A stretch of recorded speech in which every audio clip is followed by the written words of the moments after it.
Migraine ഇന്ന് നമ്മുടെ നാട്ടിൽ പലയിടങ്ങളിലും കോമൺ ആയിട്ട് മാറിയിട്ടുണ്ട്. ചെറുപ്പം മുതൽ വലുപ്പമുള്ള ആളുകൾക്ക് വരെ എല്ലാ സ്ത്രീ പുരുഷന്മാരിലും പൊതുവായിട്ട് കണ്ടുവരുന്ന രോഗമായിട്ട് എന്ത് മാറിയിട്ടുണ്ട്? ഈ ഒരു തലവേദന മാറിയിട്ട് ഇത് വല്ലാത്തൊരു തലവേദനയാണ്. എത്ര മെഡിസിൻ കഴിച്ചിട്ട് എത്ര പെയിൻ കില്ലർ കഴിച്ചാലും എന്ത് ചെയ്യാറില്ല, നമുക്കിത് മാറി കിട്ടാറില്ല എന്നുള്ളതാണ്. പക്ഷേ ഈ അടുത്ത് നമ്മളടുത്ത് വന്നിട്ടുള്ള എല്ലാ പേഷ്യൻറ്റിനും വളരെ നല്ല സന്തോഷത്തോട് കൂടി അൽഹംദുലില്ലാഹ് എന്ത് ചെയ്യാൻ പറ്റിയിട്ടുണ്ട്, ഓൾമോസ്റ്റ് എല്ലാ കേസുകൾക്കും തലവേദന നമുക്ക് മാറ്റാൻ പറ്റിയിട്ടുണ്ടെന്നുള്ള. അപ്പോൾ എന്തുകൊണ്ടാണ് ഈ തലവേദന നമുക്ക്, അല്ലെങ്കിൽ മൈഗ്രെയിന് തന്നെ നമുക്ക് പൂർണ്ണമായിട്ട് മാറ്റാൻ പറ്റുന്നു എന്ന് ചോദിച്ചിട്ടുണ്ടെങ്കിൽ അതിന് പല കാരണങ്ങളുണ്ട്. ഇത് എന്തുകൊണ്ട് വരുന്നു എന്നുള്ളത് ആദ്യം എന്ത് ചെയ്യണം, പേഷ്യൻ്റ് അറിയണം. അതിനനുസരിച്ചിട്ട് നമ്മൾ ലൈഫ് സ്റ്റൈൽ കീപ്പ് ചെയ്യുക. എന്തുകൊണ്ട് ഇത് വരുന്നു, ഏത് സമയത്ത് ഇത് കൂടുന്നു, എന്തൊക്കെ കാര്യങ്ങൾ നമ്മൾ ചെയ്യേണ്ടതായിട്ടുണ്ട്, എന്തൊക്കെ നമ്മൾ ശ്രദ്ധിക്കേണ്ടതുണ്ട്, ചിലത് നമ്മുടെ ജീവിതത്തിൽ നമ്മൾ മാറ്റി നിർത്തേണ്ടതുണ്ടാവും, ചിലത് നമ്മൾ നല്ല രീതിയിൽ ചെയ്യേണ്ടത് കൂടുതൽ പരിഗണന കൊടുത്ത് ചെയ്യേണ്ടതായിട്ടുള്ള കാര്യങ്ങളൊക്കെ ഉണ്ടായിരിക്കും. അതിന് കൂടെ നമ്മൾ കുറച്ച് മെഡിസിനും കുറച്ച് കാര്യങ്ങൾ ചെയ്യുകയാണെന്നുണ്ടെങ്കിൽ ഇത് നമ്മുടെ പരിധിയിലേക്ക് നമുക്ക് കൊണ്ടുവരാൻ പറ്റും എന്നുള്ളതാണ് അല്ലേ. അപ്പോൾ ഇന്നിവിടെ നമ്മൾ ഡിസ്കസ് ചെയ്യാൻ പോകുന്നത് ഈ മൈഗ്രെയിൻ ഉള്ള ആളുകളെ സംബന്ധിച്ചിടത്തോളം എങ്ങനെയാണ് ഈ രോഗം വരുന്നത്, എന്തൊക്കെ അതിൻ്റെ ലക്ഷണങ്ങൾ, ഇത് മാറാൻ വേണ്ടിയിട്ട് നമുക്ക് എന്തൊക്കെ ചെയ്യാൻ പറ്റും, ഇത് വരാതിരിക്കാൻ നമുക്ക് എന്തൊക്കെ ചെയ്യാൻ പറ്റും, അങ്ങനെ തുടങ്ങിയ കാര്യങ്ങളാണ് ഇന്നിവിടെ നമ്മൾ ഡിസ്കസ് ചെയ്യാൻ പോകുന്നത്. എൻ്റെ പേര് doctor Siraj, medical officer, QNB health care Koduvally.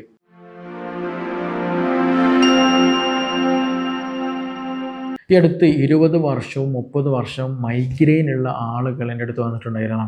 അവരൊക്കെ പറയാറുള്ള, ഡോക്ടർ ഞാൻ ദിവസവും എന്ത് ചെയ്യാറുണ്ട്, പെയിൻ കില്ലർ എടുക്കുന്ന കേസുകൾ എന്നോട് പറഞ്ഞിട്ടുണ്ട്. അതുപോലെ ദിവസവും ട്രമഡോൾ പോലെയുള്ള ഇഞ്ചക്ഷൻ IV എടുക്കുന്ന എനിക്ക് തോന്നുന്നു നൈസാണത് അപ്പോൾ അവർ എന്നോട് വന്ന് പരാതി പറഞ്ഞിട്ടുണ്ട്, പെയിൻ കില്ലേഴ്സ് എടുക്കുന്നത്. അതേപോലെ തന്നെ ദിവസം എന്തെങ്കിലും ബാം കാര്യങ്ങളൊക്കെ അപ്ലൈ ചെയ്യുക. അതുപോലെ മറ്റു കാര്യങ്ങൾ നമ്മുടെ ഈ വേദന വന്നു കഴിഞ്ഞാൽ പിന്നെ മറ്റു കാര്യങ്ങളൊന്നും പോസിബിൾ അല്ല. കുക്കിംഗ് പറ്റില്ല, അവിടെ ക്ലീനിങ് പറ്റത്തില്ല, അലക്കാൻ പറ്റത്തില്ല, ആളുകൾ സംസാരിക്കാൻ പറ്റില്ല, ഒരു പ്രോഗ്രാമിന് പോകാൻ പറ്റില്ല. അങ്ങനെ പലതരത്തിലുള്ള ഡെയിലി ആക്ടിവിറ്റിനെ ഇത് നല്ല രീതിയിൽ ബാധിക്കുന്നുള്ളതാണ്.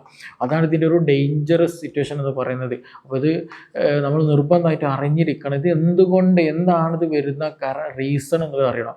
ഈ ഉള്ള ഹെഡേക്ക് വന്ന ആളുകളൊക്കെ എൻ്റെ അടുത്ത് വരാറ് എങ്ങനെയാണ്, ഒരുപാട് റിപ്പോർട്ട് ഉണ്ടാവും. ഡോക്ടറെ ബ്ലഡ് നോർമലാണ്, ഹോർമോൺസൊക്കെ വല്ലതും ഓക്കെയാണ്, പ്രശ്നങ്ങളൊന്നുമില്ല, എനിക്ക് ടെൻഷനായിട്ട് പ്രശ്നങ്ങൾ അങ്ങനെയൊന്നുമില്ല, പിന്നെ അതേപോലെ തന്നെ സീറ്റിങ് കാര്യങ്ങളൊക്കെ സ്കാനിങ് കാര്യങ്ങളെല്ലതും നോർമലാണ് ഡോക്ടറെ, മൈഗ്രെയിനാണ്, ഞാൻ എന്ത് ചെയ്യണമെന്ന് പറഞ്ഞിട്ട് വരാറുള്ളത്. അപ്പോൾ ഈ കേസുകളിൽ നമ്മളെടുത്ത് നോക്കുന്ന സമയത്ത് ഇതിൻ്റെ പ്രധാന ലക്ഷണങ്ങൾ നമ്മൾ ആദ്യം നോക്കുകയാണെന്നുണ്ടെങ്കിൽ ഒന്നെന്താണ്, നല്ല രീതിയിൽ തലവേദന, നല്ല രീതിയിൽ എന്ത് ചെയ്യുക, സഹിക്കാൻ പറ്റാത്ത തലവേദന. ചില ആളുകൾ അത് 3 ദിവസമൊക്കെ എന്ത് ചെയ്യും, അത് കണ്ടിന്യൂ ആയിട്ട് വരും എന്നുള്ളതാണ് അതിൻ്റെ ഒരു പ്രത്യേകത. നല്ല രീതിയിൽ സിവിയർ പെയിൻ ആയിരിക്കും. ഈ വേദന വന്ന് കഴിഞ്ഞിട്ടുണ്ടെങ്കിൽ എന്ത് ചെയ്യും, ഈ വ്യക്തിക്ക്, ഈ പേഷ്യൻറ്റിന് ലൈറ്റിലേക്ക് നോക്കാൻ പറ്റില്ല, സൗണ്ട് പറ്റത്തില്ല, ഭർത്താവിനോട് ദേഷ്യം, മക്കളോട് ദേഷ്യം, വീട്ടിലേറെ സംസാരിക്കാൻ പാടില്ല, അങ്ങനത്തെ ബുദ്ധിമുട്ടുകൾ വരും. അതേപോലെ തന്നെ റൂമിൽ എപ്പോഴും നമ്മൾ ഇരുണ്ട ഒരു റൂമിൽ ലൈറ്റൊന്നും തട്ടാതെ ചുരുണ്ട് കൂടി കിടക്കാൻ അവർക്ക് കൂടുതൽ സാറ്റിസ്ഫാക്ഷൻ കിട്ടുക, അല്ലെങ്കിൽ അങ്ങനെ ഒരു കണ്ടീഷനൊക്കെ പറ്റുള്ളൂ. ഭക്ഷണം വേണ്ട, വെള്ളം വേണ്ട, ആരോടും മിണ്ടുകയും വേണ്ട, അങ്ങനെ ഡൗൺ ആയിരിക്കുന്ന ഒരു കണ്ടീഷൻ വരും എന്നുള്ളതാണ്.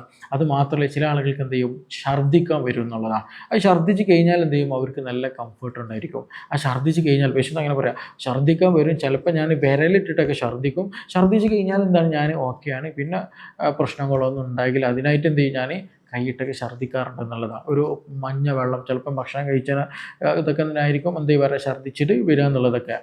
അപ്പോൾ ഇവിടെ നമ്മൾ നിർബന്ധമായിട്ട് ശ്രദ്ധിക്കേണ്ട ഒരു കാര്യം, നമ്മൾ എന്തുകൊണ്ട് എല്ലാ ടെസ്റ്റുകളും നോർമലാണ്, ഈ പറഞ്ഞ ആളുകളൊക്കെ എടുത്ത് നോക്കുകയാണെങ്കിൽ ഓൾമോസ്റ്റ് എല്ലാ ടെസ്റ്റുകളും നോർമലായിരിക്കും, എന്നിട്ട് മൈഗ്രെയിൻ ആണ് കേട്ടോ എന്ന് ജസ്റ്റ് പറഞ്ഞു വെക്കും, പിന്നീട് എന്ത് ചെയ്യും, ആ വ്യക്തി പെയിൻ കില്ലർ എടുത്തുകൊണ്ടേ ഇരിക്കുന്ന ഒരവസ്ഥ വരും എന്നുള്ളതാണ്. പക്ഷേ ലേറ്റസ്റ്റ് സ്റ്റഡീസുകൾ പറയുന്നത്, ആ സ്റ്റഡീസ് കിടക്കുന്ന മുന്നോടിയായിട്ട് ഞാൻ ഒരു കാര്യം പറയാം. മിക്ക ആളുകൾക്കും എന്ത് ചെയ്യുന്നുണ്ട്, നമ്മൾ ഈ ഒരു വൊമിറ്റിങ് ചെയ്യുന്ന സമയത്ത് നമ്മുടെ ഛർദ്ദിച്ച് കഴിഞ്ഞാൽ എന്ത് ചെയ്യും, നല്ലൊരു ആശ്വാസം ആക്കാനും, വയറിന് ഒരു ആശ്വാസം, അതേപോലെ തലക്കും നല്ല രീതിയിൽ കംഫർട്ട് കിട്ടും, തലവേദനയ്ക്ക് നല്ല മാറ്റം ഉണ്ടാവും. അപ്പോൾ എന്തുകൊണ്ടാണ് ഒരു വയറിൽ നിന്നൊരു ചെറിയൊരു ഒരു സെൻസേഷൻ വരുന്ന സമയത്ത് എന്തുകൊണ്ട്, അല്ലെങ്കിൽ ഒരു കംഫർട്ട് അവിടെ നമുക്ക് കിട്ടുന്ന സമയത്ത് എന്തുകൊണ്ട് നമ്മുടെ തലവേദന മാറുന്നു എന്നുള്ളൊരു ചോദ്യം ഉണ്ടെന്നുള്ളതാണ്. അപ്പോൾ ഏറ്റവും ലേറ്റസ്റ്റ് സ്റ്റഡീസ് പറയുന്നത് നമ്മുടെ ഗട്ട് ബ്രെയിൻ ആക്സിസ്, ഈ ഒരു ആക്സിസ് ഹെൽത്തി ആയിട്ടിരിക്കുന്നുണ്ടെങ്കിൽ അവനൊരു പ്രശ്നമില്ല. അത് പ്രോപ്പർ ആകുന്ന സമയത്ത്, അത് ഇംപ്രോപ്പർ ആകുന്ന സമയത്താണ് മിക്ക ആളുകൾക്കും മൈഗ്രെയിൻ പോലെയുള്ള പ്രശ്നങ്ങൾ കണ്ടുവരാറുള്ളത്. ഞാൻ സിമ്പിളായിട്ട് കുറച്ച് ഉദാഹരണങ്ങൾ പറയാം. ചില ആളുകൾക്ക് ഉറക്കം ലേറ്റായി കഴിഞ്ഞാൽ തലവേദന വരാറുണ്ട് അല്ലേ. അതേപോലെ തന്നെ സമയത്തിൻ്റെ ഭക്ഷണം കഴിച്ചില്ല എന്നുണ്ടെങ്കിൽ ഹെഡേക്ക് വരാറുണ്ട്, മൈഗ്രെയിൻ്റെ പ്രശ്നങ്ങൾ വരാറുണ്ട് എന്നുള്ളതാണ്. അതുപോലെ ടെൻഷൻ കൂടിക്കഴിഞ്ഞാൽ എന്ത് ചെയ്യും, മൈഗ്രെയിൻ്റെ പ്രശ്നങ്ങൾ കൂടുതൽ വരാറുണ്ട് എന്നുള്ളതാണ്. അപ്പോൾ ഈ പറഞ്ഞ ഒരുപാട് റീസൺസുകളുണ്ട്. ചില ഭക്ഷണങ്ങൾ കഴിച്ചാൽ എന്ത് ചെയ്യും, തലവേദനയും വയറുവേദനയും പ്രശ്നങ്ങൾ നല്ല രീതിയിൽ വരും എന്നുള്ളതാണ്. ഇനി മൈഗ്രെയിൻ ഉള്ള ആളുകളെ നമ്മൾ കണ്ടീഷൻ എടുത്ത് നോക്കുകയാണെന്നുണ്ടെങ്കിൽ ഇവർക്ക് ഗ്യാസിന് നല്ല രീതിയിൽ പ്രയാസം ഉണ്ടാവും, സമയത്തിന് ഫുഡ് കഴിക്കൂല, ടെൻഷൻ നല്ലോണം ഉണ്ടായിരിക്കും, നല്ല ആങ്സൈറ്റി കൂടുതലായിരിക്കും, ഉറക്കക്കുറവ് നല്ലോണം ഉണ്ടായിരിക്കും, മുടി കൊഴിച്ചിൽ നല്ലോണം ഉണ്ടായിരിക്കും, തടി ചിലപ്പോൾ ചില ആളുകൾ നല്ലോണം ഭക്ഷണം കഴിക്കാതെ തടിക്കുന്ന ആളുകളുണ്ട്, ചില ആളുകൾ ഭക്ഷണം എത്ര കഴിച്ചിട്ടും തടിക്കാത്ത ആളുകളുണ്ട്. രണ്ടും വളരെ ഇമ്പോർട്ടൻ്റ് ആണ്. രണ്ട് തരത്തിലാണ്, രണ്ട് തരത്തിലുള്ള ബോഡികളാണ്. പക്ഷേ രണ്ട് കാരണത്താൽ എന്ത് ചെയ്യാറുണ്ട്, ഈ മൈഗ്രെയിന് രണ്ട് പേരിലും മൈഗ്രെയിന് കണ്ടുവരാറുണ്ട് എന്നുള്ളതാണ്. അപ്പോൾ ഇങ്ങനെയൊക്കെയുള്ള ബുദ്ധിമുട്ടുകൾ വരാനുള്ള കാരണം വെച്ച് നോക്കുകയാണെന്നുണ്ടെങ്കിൽ ഇതെല്ലതും നമ്മുടെ ഈ പറഞ്ഞിട്ടുള്ള ട്രൈജമിനൽ നെർവ്, അതേപോലെ തന്നെ അവിടെ നമ്മുടെ തലച്ചോറിലുള്ള വെസൽസുകൾ, രക്തക്കുഴലുകളുടെ ഡയലേഷനൊക്കെ എന്ത് ചെയ്യുന്നുണ്ട്, ഒരു നെർവിന് ഇൻഫ്ലമേഷൻ ഉണ്ടാക്കാൻ പറ്റുന്ന പല കാരണങ്ങളും ഇതിലൂടെ ഉണ്ടാക്കേണ്ടത് എന്നുള്ളതാണ്. അത് നമ്മൾ സമയത്തിന് ഫുഡ് കഴിക്കാതിരിക്കുന്ന സമയത്ത്, ടെൻഷൻ കൂടുതൽ അടിക്കുന്ന സമയത്ത് നമ്മുടെ ഗട്ട് എന്ത് ചെയ്യുന്നുണ്ട്, നല്ല രീതിയിൽ ഇൻഫ്ലമേഷൻ കൂടുന്നുണ്ടെന്നുള്ളതാണ്. അപ്പോൾ നമ്മുടെ ഗട്ടിനെ സംബന്ധിച്ചിടത്തോളം അവിടെ ഒരുപാട് കാര്യങ്ങളാണ് നടന്നുകൊണ്ടിരിക്കുന്നത്. നമ്മൾ കേവലം നമ്മൾ ഭക്ഷണം കഴിക്കുക, അതിനെ ദഹിപ്പിക്കുക, നമ്മൾ അബ്സോർബ് ചെയ്യുക, അത് മലയായിട്ട് പുറം തള്ളുക എന്നുള്ളത് മാത്രമല്ല, നമ്മുടെ ഇമ്മ്യൂണിറ്റി നിലനിർത്താൻ, നമ്മുടെ ഹെൽത്ത് മെയിൻറ്റെയിൻ ചെയ്യാൻ, അതുപോലെ തന്നെ നമ്മുടെ തലച്ചോറിൽ ഉൽപ്പാദിപ്പിക്കുന്ന പലതരത്തിലുള്ള ന്യൂറോ ട്രാൻസ്മിറ്റേഴ്സ്, അത് കെമിക്കൽസുകളൊക്കെ പ്രൊഡ്യൂസ് ചെയ്യുന്നുണ്ട് ഇവിടെ ഈ പറഞ്ഞിട്ടുള്ള ഗട്ട് എന്ന് പറയുന്നത്. അപ്പോൾ നമ്മുടെ വയറ് പ്രോപ്പർ അല്ല എന്നുണ്ടെങ്കിൽ എന്ത് ചെയ്യും, ഈ പറഞ്ഞിട്ടുള്ള ബുദ്ധിമുട്ടുകൾ നമ്മുടെ ബ്രെയിനിൽ പെട്ടെന്ന് ഇൻഫ്ലമേഷൻ ഉണ്ടാകാനും ന്യൂറോ ട്രാൻസ്മിറ്റേഴ്സിന് ഒരു അബ്നോർമൽ പ്രസൻസിലൂടെയൊക്കെ എന്ത് ചെയ്യും, നല്ല രീതിയിൽ പെയിൻ ഉണ്ടാകാനുള്ള സാധ്യത വളരെ വളരെ കൂടുതലാണെന്നുള്ളതാണ്. പ്രത്യേകിച്ച് എടുത്ത് പറയുകയാണെന്നുണ്ടെങ്കിൽ ഈ ഗ്യാസ് ഉള്ള ആളുകളുടെ കേസ് അതുകൊണ്ടാണ് എന്ത് ചെയ്യുന്നത്, ഈ പറഞ്ഞിട്ടുള്ള മൈഗ്രെയിൻ ആയിട്ട് പിന്നീട് എന്ത് ചെയ്യും, പെട്ടെന്ന് കൺവേർട്ടഡ് ആയിട്ട് മാറുന്നു എന്നുള്ളത്. അതേപോലെ ഛർദ്ദിച്ച് കഴിഞ്ഞാൽ വയറിനൊരു ആശ്വാസം കിട്ടുമ്പോൾ തലവേദനയ്ക്ക് എന്ത് ചെയ്യും, ഒരു ആശ്വാസം കിട്ടും എന്നുള്ളത്. നമ്മളിപ്പോൾ ഒരു വാഹനത്തിൽ ഇങ്ങനെ യാത്രയാണ്, ഞാൻ പൊതുവേ ചില വീഡിയോസിലൊക്കെ പറഞ്ഞിട്ടുണ്ടായിരിക്കും, ചില പേഷ്യൻസിനൊക്കെ പൊതുവായിട്ട് പറയുന്നൊരു സംഗതിയാണ്. നമ്മളൊരു വാഹനത്തിൽ യാത്ര ചെയ്യുന്ന സമയത്ത് എന്ത് ചെയ്യും, ബൈക്കും അങ്ങനെ പോകുകയാണെന്ന് കരുതുക, പെട്ടെന്ന് ഒരു പൂച്ച നമ്മുടെ മുന്നിൽ ചാടി, എന്തെങ്കിലും ഒരു മൃഗം നമ്മുടെ മുന്നിൽ ചാടി, പെട്ടെന്ന് നമ്മൾ ബ്രേക്ക് പിടിക്കും അല്ലേ. ഈ ബ്രേക്ക് പിടിക്കുന്ന സമയത്ത് നമ്മൾ പേടിച്ചിട്ട് വയറൊന്ന് കാളും അല്ലേ, ഉള്ളിൽ നിന്നൊരു കാളിച്ച് വരും.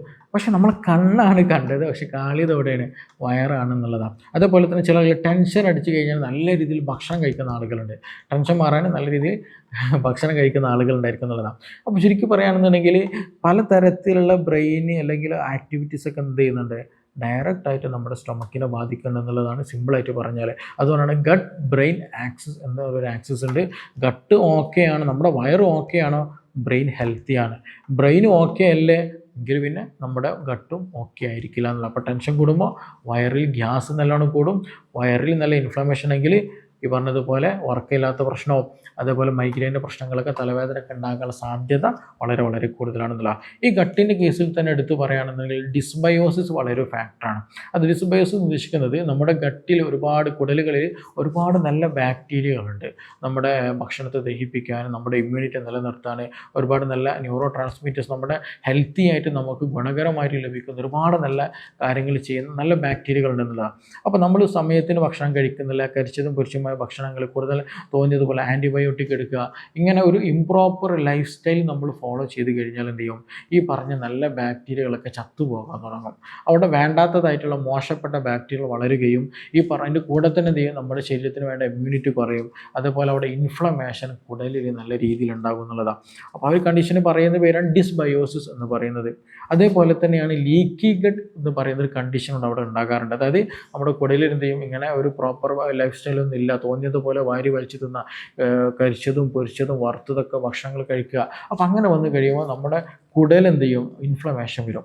കുടലിൽ ഇൻഫ്ലമേഷൻ വന്നു കഴിഞ്ഞാൽ പലതരത്തിലുള്ള മെറ്റീരിയൽസുകൾ, ടോക്സിൻസുകൾ എന്ത് ചെയ്യും, ഈ പറഞ്ഞതുപോലെ നമ്മുടെ ശരീരത്തിലേക്ക് പ്രവേശിക്കാൻ തുടങ്ങും. TN-alpha പോലെയുള്ള IL-3യും 16ഉം 9ഒക്കെ അടങ്ങിയിട്ടുള്ള ഇൻഫ്ലമേറ്ററി മീഡിയേറ്റേഴ്സ് ഒക്കെ കൂടുതൽ പ്രൊഡ്യൂസ് ചെയ്യും നമ്മുടെ ബോഡിയിൽ. അത് ഈ പറഞ്ഞതുപോലെ ഗട്ട് ബ്രെയിൻ ആക്സസിലൂടെ നമ്മുടെ ബ്രെയിനെ നല്ല രീതിയിൽ ബാധിക്കുന്നുണ്ടെന്നത് തന്നെയാണ്. അപ്പോൾ ചുരുക്കി പറയുകയാണെന്നുണ്ടെങ്കിൽ ബഹുഭൂരിപക്ഷം ആളുകളിലും തലവേദനയുടെ മൈഗ്രെയിൻ്റെ കേസ് എടുത്ത് നോക്കുകയാണെങ്കിൽ അതിനൊരു പ്രധാന റീസൺ നമ്മുടെ ലൈഫ് സ്റ്റൈൽ തന്നെയാണ്. അപ്പോൾ ഇതിൽ നമ്മുടെ വയറിനെ നിങ്ങൾ നല്ല രീതിയിൽ പ്രോപ്പറായിട്ട് കൊണ്ട് നടക്കുകയാണെങ്കിൽ നിങ്ങൾക്ക് നല്ല രീതിയിൽ എന്ത് ചെയ്യാം, ഈ മൈഗ്രെയിനെ കുറക്കാൻ പറ്റും. യാതൊരു സംശയവും ഇല്ല, 100%. അതിൽ നമ്മൾ ശ്രദ്ധിക്കേണ്ടത് സമയത്തിന് ഫുഡ് കഴിക്കുക എന്നുള്ളതാണ്. ഏത് വിരുന്നിന് പോയാലും ഏത് തിരക്കിൽ പോയാലും എന്ത് ചെയ്യുക, നമുക്ക് ആവശ്യമുള്ള ഭക്ഷണം വേഗം ആരും ഒരാണ്ടെങ്കിലും കഴിക്കാൻ അല്ലെങ്കിൽ പുറത്തുനിന്ന് വാങ്ങി കഴിക്കാനും നമ്മൾ നിർബന്ധമായിട്ട് ശ്രദ്ധിക്കുക എന്നുള്ളതാണ്. 2, ചില ഭക്ഷണങ്ങൾ നമ്മൾ നല്ല രീതിയിൽ ട്രിഗറിങ് ഉണ്ടാകും. ഞാൻ പൊതുവെ പറയുന്ന ഭക്ഷണങ്ങളാണ്. ഒന്ന്, നേന്ത്രപ്പഴം ഒഴിവാക്കുക എന്ന് പറയും. അതേപോലെ തന്നെ കരിച്ചത് പൊരിച്ചത് വറുത്തതുമായിട്ടുള്ള നോൺ വെജ് ഭക്ഷണങ്ങളെല്ലാം എന്ത് ചെയ്യുക, ഒഴിവാക്കുക എന്ന് പറയുന്നത്. നോൺ വെജ് പരമാവധി ഒഴിവാക്കണം ഏറ്റവും ഉചിതം. അതേപോലെ 3ാമത് ഞാൻ പറയുന്നതാണ് ഈ മുരിങ്ങയുടെ ഇല നമ്മൾ പരമാവധി ഒഴിവാക്കണം എന്നുള്ളത്. അതേപോലെ തന്നെ ഞാൻ പറയുന്ന പാവക്ക ഒഴിവാക്കണം എന്ന് പറയാറുണ്ട്. ചില ആളുകളോട് ഈത്തപ്പഴം കഴിക്കരുതെന്ന് പറയാറുണ്ട് എന്നുള്ളത്. അപ്പോൾ ഇത് അതേപോലെ പഴുത്ത മാങ്ങയും ഞാൻ ഒഴിവാക്കാൻ പറയാറുണ്ട്. കാരണം ഇത് മിക്ക ആളുകളും നല്ല രീതിയിൽ ട്രിഗറിങ് ഉണ്ടാക്കാറുണ്ട്. ഗ്യാസിൻ്റെ പ്രശ്നം കൂട്ടും, അതേപോലെ ഈ പറഞ്ഞ പോലെ മൈഗ്രെയിൻ്റെ പ്രശ്നം കൂട്ടാറുണ്ട്. അതേപോലെ ഞാൻ ഇവരോട് പറയുന്ന വേറൊരു സംഗതി, നിങ്ങൾ യോഗട്ട് ഭക്ഷണത്തിൽ നല്ല രീതിയിൽ ഉൾപ്പെടുത്താൻ പറയും. യോഗട്ട് എന്ന് പറഞ്ഞിട്ടുണ്ടെങ്കിൽ നമ്മൾ പുളിയില്ലാത്ത നല്ല കട്ടത്തൈര്, അതിൽ എന്തുണ്ട്, നല്ല ബാക്ടീരിയകളുണ്ട്. ഇത് നല്ല രീതിയിൽ നമ്മുടെ വയറിനെ കാമാക്കാനും ആ വയറിൽ ഉണ്ടാകുന്ന ഒരു ബാക്ടീരിയയുടെ പ്രസൻസ് നല്ല രീതിയിൽ കൊണ്ടുവരാനൊക്കെ എന്ത് ചെയ്യും, നന്നായിട്ട് ഹെൽപ്പ് ചെയ്യും. അപ്പോൾ അതുകൊണ്ട് തന്നെ ഇത് നല്ല രീതിയിൽ നമ്മൾ സഹായിക്കുന്നൊരു ഘടകമാണ്. അതേപോലെ നമ്മൾ ശ്രദ്ധിക്കുക, സമയത്തിന് ഉറങ്ങാൻ കിടക്കുക എന്നുള്ളത്, അൺവാണ്ടഡ് തോട്ട്സുകളൊക്കെ ഒഴിവാക്കുക, മെഡിറ്റേഷൻ കാര്യങ്ങളൊക്കെ ചെയ്യുക, നല്ല രീതിയിൽ എക്സസൈസ് ചെയ്യുക എന്നുള്ളത്. അപ്പോൾ ഈ ലൈഫ് സ്റ്റൈൽ നമ്മൾ നല്ല രീതിയിൽ പ്രോപ്പറായിട്ട് കൊണ്ടുപോവുക. അതിനെ കൂടെ കുറച്ചൊരു മെഡിസിൻ, ആ വയറിലുള്ള ഇൻഫ്ലമേഷൻ കുറക്കാനുള്ള മെഡിസിൻ എടുക്കുകയാണെന്നുണ്ടെങ്കിൽ നല്ലൊരു ശതമാനം, ഇത് 30 വർഷമാകട്ടെ 40 വർഷമാകട്ടെ, നിങ്ങൾ തലവേദന നല്ല രീതിയിൽ മൈഗ്രെയിൻ ആണെന്നുണ്ടെങ്കിൽ നമുക്ക് കുറക്കാൻ പറ്റും എന്നുള്ളതാണ്. അതേപോലെ ഒരു കാര്യം പറയട്ടെ, ചില ആളുകൾക്ക് എന്ത് ചെയ്യാറുണ്ട്, ഹോർമോൺ റിലേറ്റഡ് ആയിട്ട് മൈഗ്രെയിൻ വരാറുണ്ട്. എസ്പെഷ്യലി സ്ത്രീകളിലാണ് കണ്ടുവരാറുള്ളത്. അതായത് ഈസ്ട്രോജൻ റിലേറ്റഡ് ആയിട്ട് എന്ത് ചെയ്യും, മൈഗ്രെയിൻ ഉണ്ടാക്കാറുണ്ട്. മെൻസ്ട്രൽ റിലേറ്റഡ് ആയിട്ട് ഉണ്ടാകുന്നതാണ്. മെൻസസ് വരുന്നതിന് മുന്നോടിയായിട്ട് നല്ല സിവിയർ പെയിൻ വരിക, മൈഗ്രെയിൻ വരിക എന്നുള്ളത്. അതെന്ത് ചെയ്യണം, നമ്മൾ അതിനനുസരിച്ചിട്ട് തന്നെ ട്രീറ്റ്മെൻറ്റ് എടുക്കാൻ ശ്രദ്ധിക്കുക എന്നുള്ളതാണ്. അതേപോലെ തന്നെയാണ് മൈഗ്രെയിൻ മറ്റൊരു റീസൺ കൂടെ ഉണ്ട്, ഡീഹൈഡ്രേഷൻ. വെള്ളം തീരെ കുടിക്കുന്നില്ല. അങ്ങനെ വന്നു കഴിഞ്ഞാൽ എന്ത് ചെയ്യും, ഈ പറഞ്ഞതുപോലെ നല്ല രീതിയിൽ തലവേദന സിവിയർ ആയിട്ട് വരും. അങ്ങനെ ഡീഹൈഡ്രേഷൻ ഉള്ള ആളുകൾ ദിവസം നിങ്ങളൊരു 2-2.5 ലിറ്റർ വെള്ളം തീരെ കുടിക്കുന്നില്ല എന്നുണ്ടെങ്കിൽ നിർബന്ധമായിട്ടും നല്ല വെള്ളം കുടിക്കുക എന്നുള്ളത്. അതേപോലെ മറ്റൊരു റീസൺ നമ്മൾ ശ്രദ്ധിക്കണം, മഗ്നീഷ്യം നിങ്ങളുടെ ബോഡിയിൽ കുറവുണ്ടെന്നുണ്ടെങ്കിൽ നിർബന്ധമായിട്ടും മഗ്നീഷ്യം റീച്ച് ആയിട്ടുള്ള സീഡ്സുകൾ, നട്ട്സുകളൊക്കെ എന്ത് ചെയ്യുക, ഭക്ഷണത്തിൽ ഉൾപ്പെടുത്താൻ പ്രത്യേകം ശ്രദ്ധിക്കുക എന്നുള്ളതാണ്. അപ്പോൾ ഞാൻ ഈ പറഞ്ഞതെല്ലതും മൈഗ്രെയിൻ ഉള്ള ആളുകൾ നിർബന്ധമായിട്ട് കേൾക്കേണ്ടതാണ്. ഇത് നിങ്ങൾ കൃത്യമായിട്ട് ശ്രദ്ധിച്ച് കൂടെ നിങ്ങൾ ചെയ്യുകയാണെന്നുണ്ടെങ്കിൽ മെല്ലെ മെല്ലെ നിങ്ങളുടെ വേദനയുടെ ഇൻറ്റൻസിറ്റി കുറയും. ചില ആളുകൾക്ക് അങ്ങനെ ഉണ്ടാവില്ലേ, അത് പണ്ടത്തെ അത്ര വേദന ഉണ്ടാവില്ല, പിന്നെ അങ്ങനെ കുറഞ്ഞ് വരും. പിന്നെ അതേപോലെ ചില ആളുകൾക്ക് എപ്പിസോഡ് കുറയും. എപ്പോഴുണ്ടാകുന്ന ഒരു ലെങ്ത്ത്, ഇപ്പോൾ രാവിലെ തുടങ്ങിയതാണെങ്കിൽ വൈകുന്നേരം വരെ ഉണ്ടാവുന്ന ആ ഒരു വേദന എന്ത് ചെയ്യും, രാവിലെ ഉണ്ടായാൽ തന്നെ ഒരു 10 മിനിറ്റോട് നിൽക്കുന്ന ഒരവസ്ഥ. അങ്ങനെ മെല്ലെ മെല്ലെ കുറഞ്ഞു വരുന്നത് കാണാൻ പറ്റും. നിങ്ങളുടെ മൈക്കിൻ്റെ തലയുടെ വേദനയും കുറയും, വയറിൻ്റെ ഗ്യാസ്ട്രിക് ഇഷ്യൂസുകളും മെല്ലെ മെല്ലെ കുറഞ്ഞു വരും എന്നുള്ളതാണ്.